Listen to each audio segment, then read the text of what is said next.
ಕಾಡಾನೆ ಮಾನವ ಸಂಘರ್ಷ ತಡೆಗೆ 2025-26ನೇ ಸಾಲಿನಲ್ಲಿ ಮಡಿಕೇರಿ ವಿಭಾಗಕ್ಕೆ 7 ಕಿಲೋಮೀಟರ್ ಮತ್ತು ನಾಗರಹೊಳೆ ವಿಭಾಗಕ್ಕೆ 20 ಕಿಲೋಮೀಟರ್ ರೈಲು ಹಳಿ ತಡೆಗೋಡೆ ಮಂಜೂರಾಗಿದ್ದು ಶೀಘ್ರ ಕಾಮಗಾರಿ ಆರಂಭಿಸಲಾಗುವುದು ಎಂದು ಅರಣ್ಯ ಜೀವಿಶಾಸ್ತ್ರ ಮತ್ತು ಪರಿಸರ ಸಚಿವ ಈಶ್ವರ್ ಬಿ ಖಂಡ್ರೆ ವಿಧಾನ ಪರಿಷತ್ನಲ್ಲಿ ತಿಳಿಸಿದ್ದಾರೆ.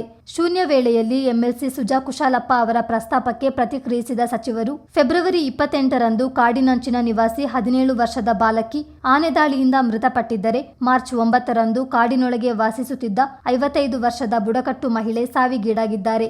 ಇದು ಅತ್ಯಂತ ನೋವಿನ ಸಂಗತಿ ಎಂದರು. ಜೀವ ಅತ್ಯಂತ ಅಮೂಲ್ಯವಾದದ್ದು. ಇದಕ್ಕೆ ಬೆಲೆ ಕಟ್ಟಲು ಸಾಧ್ಯವೇ ಇಲ್ಲ.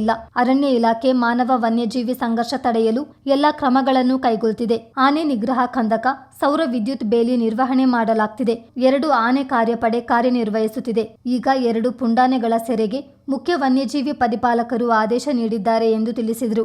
ಈ 2 ಪ್ರಕರಣದಲ್ಲಿ ಈಗಾಗಲೇ 5 ಲಕ್ಷ ರೂಪಾಯಿ ಪರಿಹಾರವನ್ನು ಮೃತರ ಹತ್ತಿರದ ಬಂಧುಗಳಿಗೆ ವಿತರಿಸಲಾಗಿದ್ದು, ವಾರದೊಳಗೆ ಉಳಿಕೆ ತಲಾ 15 ಲಕ್ಷ ರೂಪಾಯಿ ಪರಿಹಾರ ನೀಡಲಾಗುವುದು ಎಂದಿರುವ ಸಚಿವ ಈಶ್ವರ್ ಖಂಡ್ರೆ, ಆನೆ ಮಾನವ ಸಂಘರ್ಷ ನಿಯಂತ್ರಿಸಲು ಶಾಶ್ವತ ಪರಿಹಾರ ಕ್ರಮಗಳ ಬಗ್ಗೆಯೂ ಸರ್ಕಾರ ಪ್ರಾಮಾಣಿಕ ಪ್ರಯತ್ನ ಮಾಡ್ತಿದೆ ಎಂದರು. ಚಿತ್ತಾರ ನ್ಯೂಸ್, ಮಡಿಕೇರಿ.